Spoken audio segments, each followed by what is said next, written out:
Get your first OrgJQL query running in 2 minutes. Here's how. Step 1. Navigate to the Update Org Data page. Step 2. Add some data. For this example, we're going to just copy and paste some sample data. But in a production environment, you would actually set up an API integration.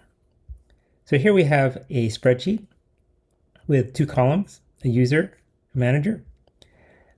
So the William MacLane is the root manager, so he has no manager. The others report to William MacLane. So we'll just go ahead and copy this and paste it into the editor and save.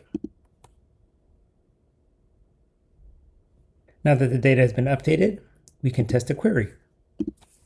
I can do assignee in orgOf William MacLane, and we should see William MacLane's org.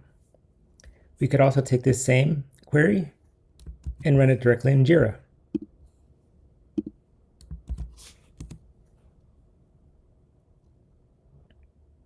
That's it.